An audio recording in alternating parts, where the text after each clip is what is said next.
അതെ, എന്താ സംശയം? ഇത് രാവിലെ തൊട്ടുണ്ടെന്ന് ഞാൻ നിങ്ങളോട് ചോദിച്ചോട്ടെ. നിങ്ങൾ രാവിലെ എന്നോട് ഒരു ചോദിച്ചില്ലേ, എവിടെ പിന്നെ കൊണ്ടുപോയ സ്ഥാനാർത്ഥിയെ സംബന്ധിച്ചുള്ള ഒരു പ്രശ്നം എന്താ? തട്ടിക്കൊണ്ടുപോയ UC എന്ന് പറഞ്ഞല്ലോ, ആ കുട്ടിയുടെ പേരെന്താ, ആ കോളേജ് എന്താ, അവർ വോട്ട് ചെയ്ത എന്താ, ഒരു ബന്ധപ്പെട്ട അതിന്റെ പ്രോഗ്രഷൻ എന്താ? അങ്ങനെ ഒരു സംഭവം ഇല്ല. ആദ്യം പെൺകുട്ടീൻ്റെ പേര് പറഞ്ഞു, പിന്നെ ആൺകുട്ടിയായി, ഇപ്പൊ അതിനെക്കുറിച്ച് അഡ്രസ് ഇല്ല. സമാനമായിരിക്കും ഇതും. പക്ഷേ ആ പെൺകുട്ടിയെ മോചിപ്പിച്ചു കൊണ്ടുപോയിന്നാണ് പോലീസ് പറയുന്നത്. ഏത് പെൺകുട്ടിയെ മോചിപ്പിച്ചുകൊണ്ടുപോയി? അവിടെ പിടിച്ചു വെച്ചിരുന്ന പെൺകുട്ടി. ആ പെൺകുട്ടിയുമായി ബന്ധപ്പെട്ട് നിങ്ങൾ തെളിവുണ്ടോ? ആ കുട്ടി വേറെ എവിടെയും രക്ഷപ്പെടാനൊന്നും പോകുന്നില്ല. ആ കുട്ടി പറഞ്ഞതുപോലെ സ്ഥാനാർത്ഥിയാ. എന്തൊക്കെ നടപടിക്രമങ്ങളുണ്ട്? ഞാൻ ചോദിക്കുന്നത്, ഇതിനൊരു ജനാധിപത്യ മര്യാദ ഉണ്ടല്ലോ. അത് കേവലപരമായി രാത്രി ഇപ്പൊ നിങ്ങളെല്ലാവരും ലൈവായിട്ട് അത് കണ്ടു. ലക്ഷക്കണക്കിന് വിദ്യാർത്ഥികൾ ഒരു പെൺകുട്ടിയെ ഈ പറയുന്നത് പോലെ മാൻ ഹാൻഡിൽ ചെയ്യുന്നത് കാണുകയാണ്. അപ്പൊ എല്ലാവരും എന്താ കരുതുക? ആ കുട്ടി ഒരു കുറ്റക്കാരിയാണ്, കൊടും കുറ്റവാളിയാണ്. അത് 5-6 പോലീസുകാർ. ഈ പ്രതീതി എന്തിനാ ഉണ്ടാക്കുന്നത്? ആ കുട്ടി ഇവിടെ, അതെ, പോലീസാണ് അത് ഉണ്ടാക്കിയത്. അതും ആരുടെ ആവശ്യപ്രകാരം? MSF അക്യൂസ് ചെയ്യുന്നു. അതുകൊണ്ട് നമ്മൾ അറസ്റ്റ് ചെയ്യണം. MSF എന്തേ ചോദിച്ചിട്ടുള്ളൂ? പ്രൊട്ടക്ഷനെ ചോദിച്ചിട്ടുള്ളൂ. തെരഞ്ഞെടുപ്പ് ജയിപ്പിച്ചേരണമെന്നൊന്നും കേരള പോലീസിനോട് പറഞ്ഞില്ല. ഞങ്ങൾ കാലിക്കറ്റിലെ ഇത് പറഞ്ഞതാ. അവർക്ക് പ്രൊട്ടക്ഷൻ ഉണ്ടെങ്കിൽ അവരെന്ത് വേണം? മുഴുവൻ അതിന്റെ മുമ്പിൽ 10-50 ആൾക്കാരുണ്ട്.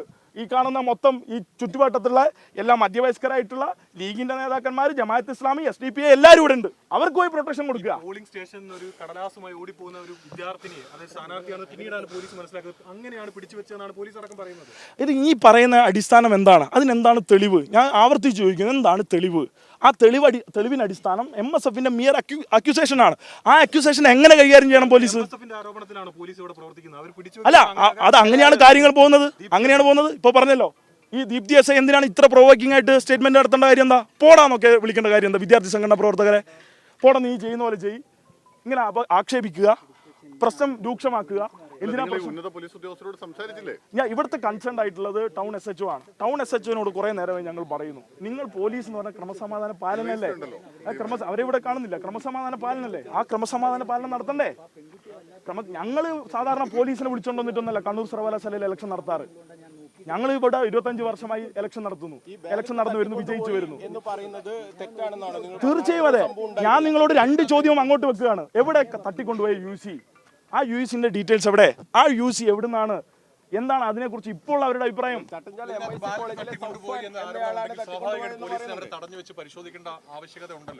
അല്ല, ഞാൻ പറയുന്നത് അത് അക്യൂസേഷന്റെ മുകളിലാണ്. MSFന്റെ അക്യൂസേഷന്റെ മുകളിൽ അങ്ങനെ തടഞ്ഞു വെച്ച് പരിശോധിക്കുക എന്ന് പറയുന്നത് അവർക്ക് ചോദിക്കാലോ. അവരിവിടുത്തെ സ്ഥാനാർത്ഥിയാണെന്ന് തിരിച്ചറിഞ്ഞാൽ അതിനെന്തൊക്കെയുണ്ട് ചോദിക്കാം അവർക്ക്. അത് ഈ പോലീസിന്റെ അതിനെക്കുറിച്ച് എനിക്കറിയില്ല. അവരിപ്പോൾ പലതും പറയും. പട്ടിയെ പേപ്പട്ടിയാക്കി അതിനെ വേറെ ഒന്നാക്കി കൊല്ലുന്ന രീതിയും ചിലരുണ്ട്. എല്ലാവരും അങ്ങനെയാണെന്ന് പറയില്ല, ചിലർ അങ്ങനെയുണ്ട്. ആ കൂട്ടത്തിൽപ്പെട്ട ഒരു SI ഇവിടെയുണ്ട്. അവർ നിർഭാഗ്യവശാൽ ഒരു സ്ത്രീ ആയിപ്പോയി. LDFന്റെ പോലീസിന്റെ ഉള്ളിലും മറ്റാരൊക്കെ ഉണ്ട് എന്നുള്ളത് ഈ നാട്ടിലെ LDFൽ ഉൾപ്പെടുന്ന രാഷ്ട്രീയ പാർട്ടികളിലെ പ്രത്യേകിച്ച് CPMലെ ആളുകൾ പറഞ്ഞിട്ടുണ്ട്. അതിനെക്കുറിച്ച് ഞാൻ ഇപ്പോൾ കമന്റ് ചെയ്യുന്നില്ല. അതിന്റെ ഉള്ളിൽ പ്രവർത്തിക്കുന്ന ആരൊക്കെ ഉണ്ട് എന്നുള്ളത് ഞങ്ങൾക്കും അറിയാം. പക്ഷെ ഞാൻ പറഞ്ഞല്ലോ, ആ MSF ആണ് ഇവിടെ പ്രൊട്ടക്ഷൻ ആവശ്യപ്പെട്ടിട്ടുള്ളത്. ഞാൻ